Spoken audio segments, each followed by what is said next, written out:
Okay. How you doing, girl? Oh, you going in, out? All right. I'm playing with this camera on my phone. Okay. How are you? It's good to see you as always. Yes, yes, yes, yes. Thank you for letting me record one of our chats. Mhm. Now now that Eunice Nuekie Kofi Obang is married, we don't talk every day. Like, And now that Dr. Alicia Lola Jones is engaged on her way to be married, we don't talk every day. But I don't take it personal. it's I don't take good. it personal. remember how we Yeah. remember how we were believing God?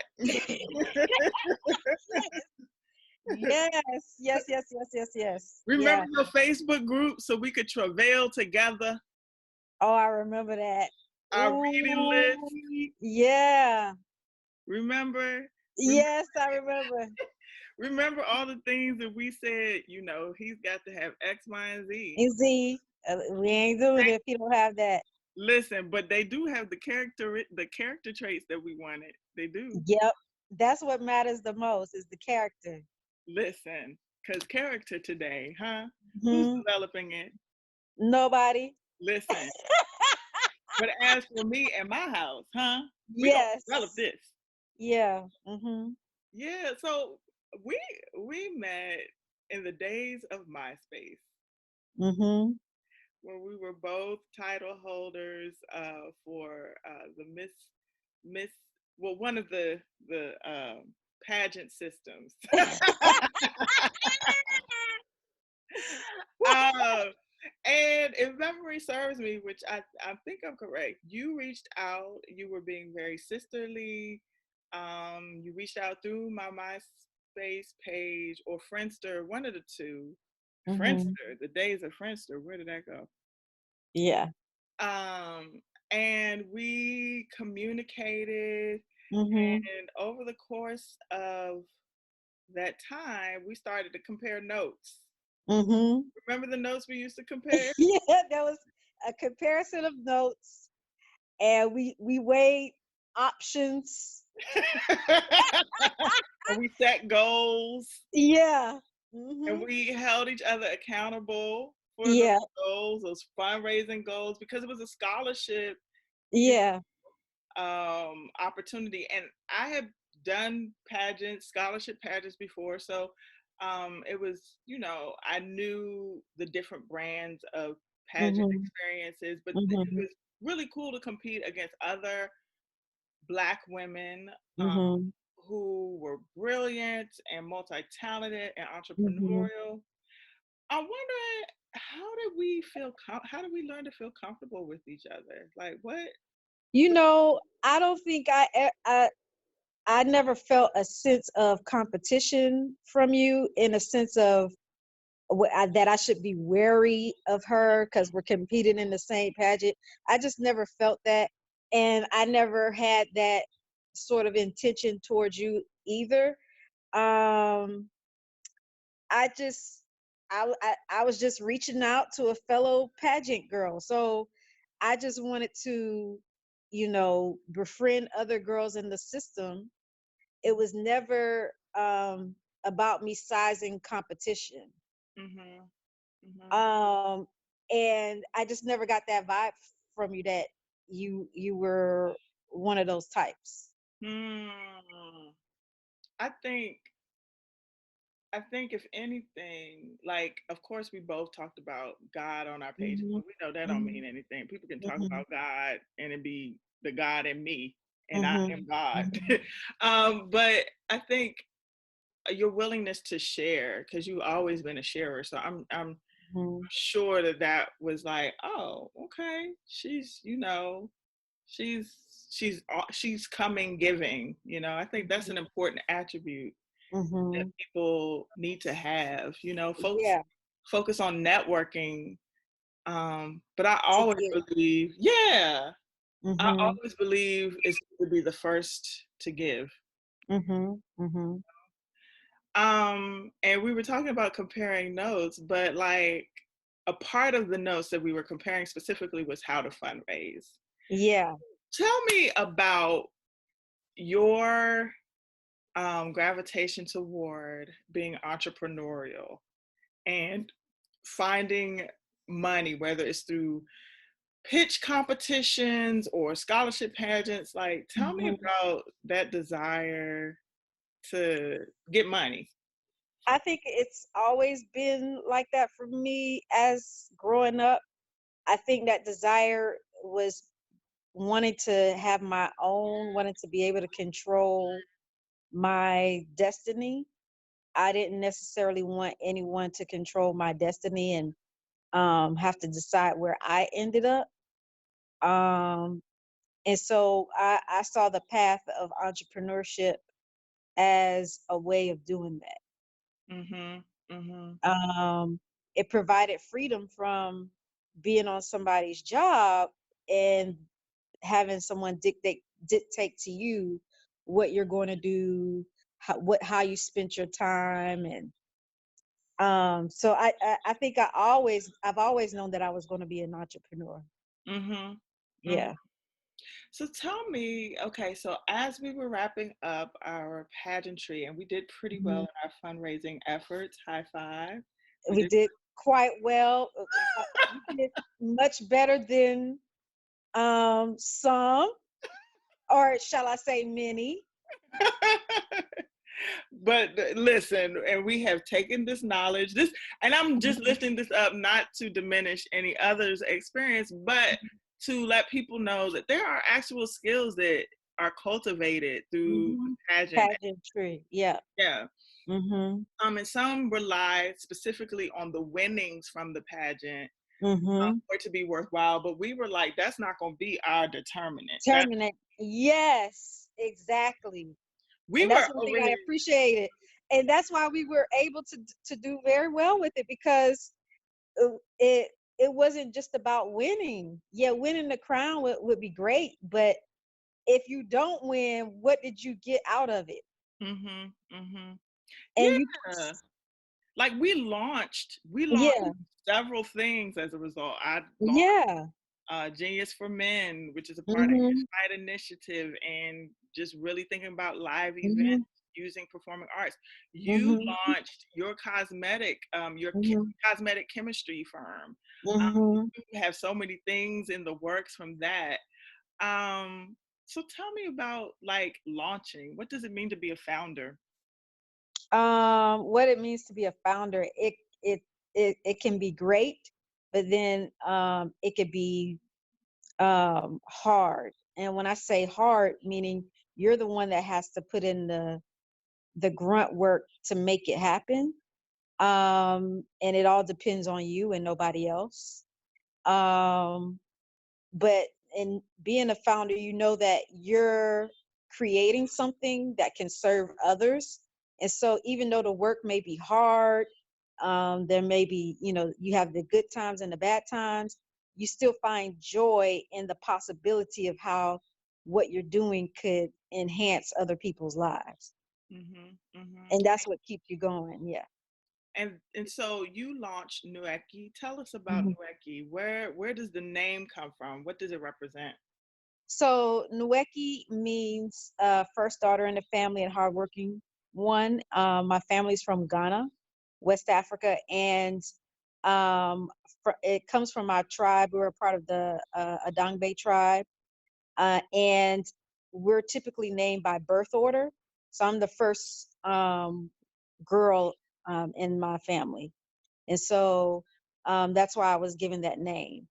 Hmm. Um, I created the company Nueki because I wanted to be able to provide innovative skincare for people of color, because I saw that there was a need for more clinical grade, medical grade products that addressed our skin issues such as acne, hyperpigmentation, melasma.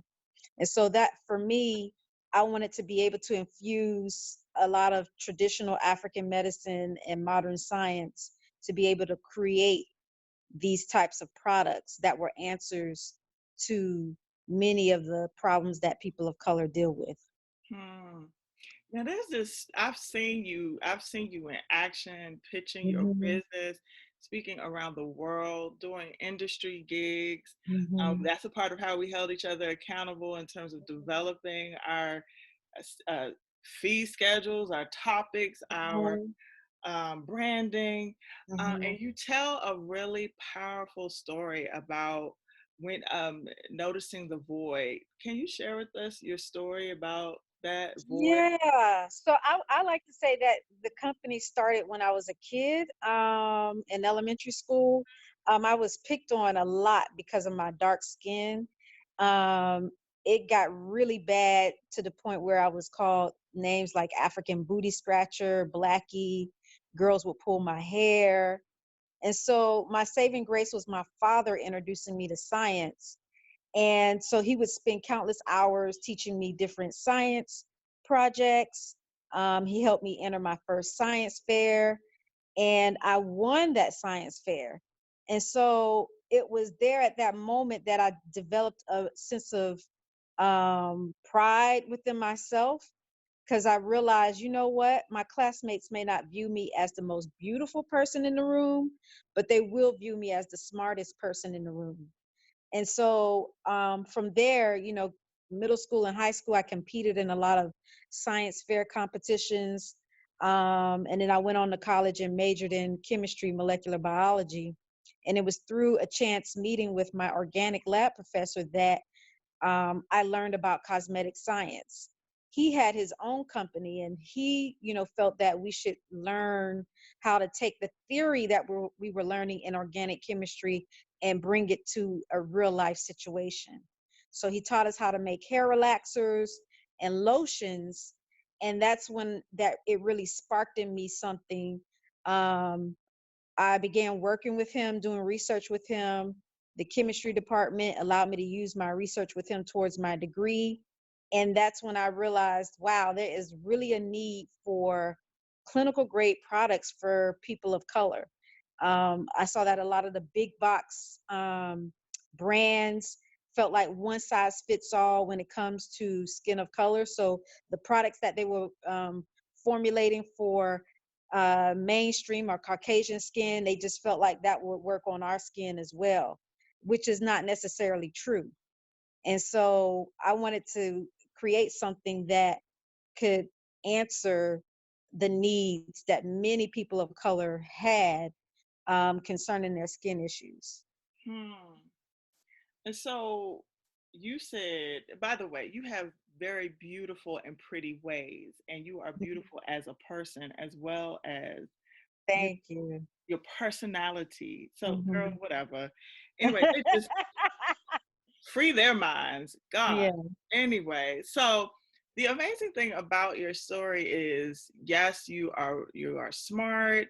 Yes, you are accomplished. What are some of the competitions you've won? Like what is Well, I've won uh, Tap the Future Miller Coors regional business pitch competition, where they gave $20,000, and I went on to compete in their national competition.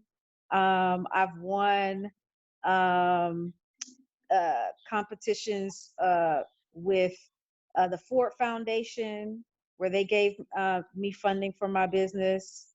Wow, I think I've yeah, and I last recently, maybe 2 years ago, I won um, a competition, a business pitch competition with Start Peninsula. mm, So I've won quite a few.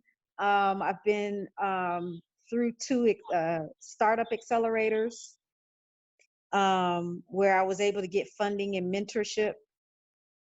and you've also done the World Economic Forum, right? Yeah, yeah. I was selected as a young global leader with the World Economic Forum.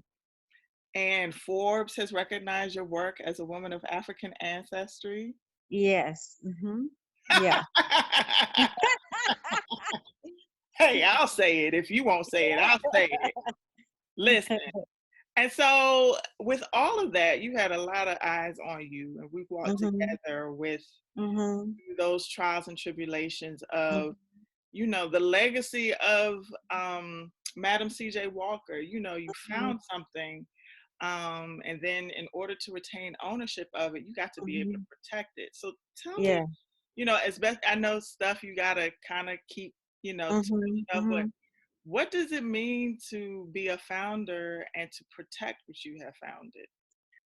Um, it's important to protect your business, whether it's with product liability or general liability, and even just protecting the name, the brand, um, and all of the things that come with the brand. Because it's not just the name that you can protect, but there's opportunities to protect design, packaging, and even formulas. So it's been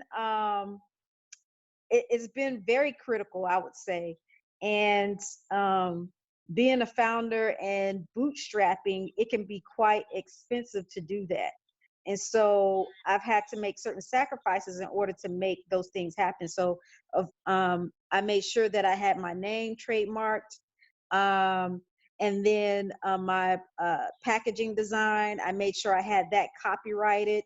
And the trademark of my name, I did it myself because at the time I couldn't afford a lawyer. So I just combed through all the information that was provided by the United States Patent and Trademark Office and did it myself. And then once I was able to get more money, I went ahead and had a lawyer do the copyrights for my packaging design.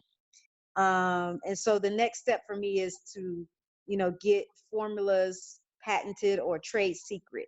So yeah, it definitely has been really important, and it gives a sense of peace once you do it, because now you have this piece of paper that certifies that you are the owner of this intellectual property.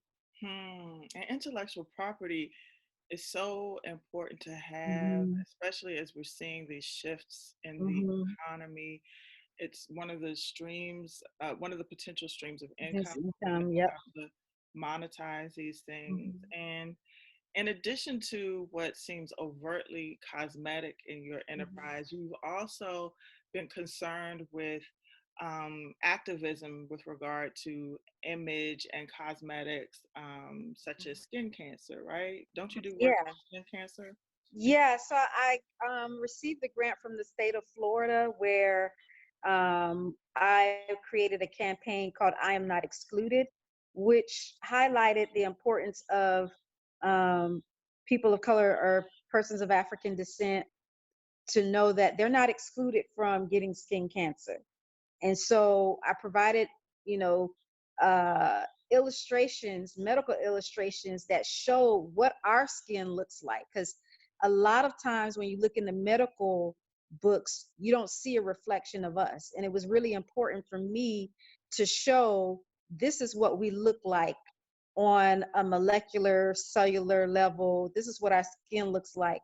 These are what the possibilities of what could happen if you were to get skin cancer, and this is how you can prevent it or mitigate getting skin cancer. And Hmm. so it was important to see medical illustrations that featured us, and then also to see pictures of us actually, doing self-examinations. Because again, looking at a lot of the medical pamphlets, public health education pamphlets, you don't see a reflection of us. And so I wanted to have that. Um, and so that whenever someone were to look at the campaign, they could identify. Hmm. Hmm. What I love about how you approach cosmetic science, entrepreneurship, is you really take a 360-degree view. You do the business portion, you Mhm. do the product development. You're interested in medical literacy for your clients. You're also interested in maintenance with your Mhm. training in, is it called aesthetics or as an, Aesthetics, yeah, yeah, aesthetics, yeah. yeah. So you have a sense of the inner workings of Hmm. what you do. I'm reminded of Betty O. To hear her out of Chicago, to hear her talk about Black skin and Hmm. ethnic skincare, which is your Hmm. passion, ethnic skincare. Mhm. Y'all have made me really think about what I eat for my skin, the humidity, how it works for me. Yeah. You guys have made me Mhm. passionate about skincare. And so I actually, given the contour of your Mhm. journey, as a woman who is ambitious and who has Mhm. competed, I really think competed with yourself more than Mhm. anything. Mhm. What are the benefits of developing tough skin? What are the benefits? Um, the benefits are that it reduces a lot of worry. Hmm. It reduces a lot of spending time comparing yourself to other people when you can spend that time, focusing on your passion, focusing on your purpose, and actually executing on that stuff. So I think there's definitely a huge benefit to um, really focusing in on sharpening who you are and making yourself better. Hmm. I think Because, like you said, you are your own competition. I think it's super important, especially for images of black women being around other black women. It's like this whole thing that if we're in competition, that we are ruthless, we are cutthroat, we are desperate. I those That images, is not true. That is not true. it is not, that is not my network. That is not the network Mhm. I have chosen, Yeah, you know? yeah. I will say in the beauty industry, um, it has there are some pockets of people where you know it is about competition, but I have met several women in the beauty industry that have been willing to share and mentor, um, and when I say share, they provide their own list of vendors that they use. They don't have to give that information to me, Hmm. Hmm. and really that really is trade secret, but they're willing to share. Hmm. And I think that comes with trusting one another and knowing that the one we are not each other's competition and we can go further working together. um but I have heard of stories of other women in the industry being burned by one another. And I think that comes out of um a mindset of looking at a mindset of lack, Hmm. thinking that you have to, maneuver in certain ways to be able to dominate. And that's not necessarily true. You don't have to maneuver in ways that would harm other people so that you can get to the top. Hmm. Um, I was telling someone yesterday because someone came to me because she felt like she was being suppressed in the beauty industry and getting access to certain opportunities, and she just noticed the pattern. And I said, it's very sad if that is occurring, um, because that one company cannot serve the billions of people on this earth. That's just impossible. There'll have to be other brands. Right. There's so there's room for everybody. Yes. I firmly believe it. I Hmm. firmly believe it. Like I have Hmm. to believe that we each have our portion. Yeah. Each have our portion. And Hmm. my faith indicates that, not only do we have our portion, what is mine is mine. Is mine. Like I can't pluck it out of my hands. You Yeah. can't pluck it out of my hands. It's assigned to me. It's Yeah. mine. Um, Hmm. I also believe that I want to be a vessel. Hmm. I don't want to be the one that is withholding or blocking Hmm. somebody else. It's just why? Why? Yeah. It takes a lot of effort to do that. Yeah. Oh my goodness. Hmm. Well, in case you don't know, I view you as a vessel. I do. Oh, thank you. Thank you. I feel you are the same as well. That was so queenly. Oh, thank you. Well, I appreciate you chatting with me and letting me record this chat, Mhm. just because I think, just on any regular day, you got so much wisdom to share. And I just Mhm. want people to know who you are. Eunice Nuekie Kofi Obang, cosmetic Thank you. woman of faith. Yeah.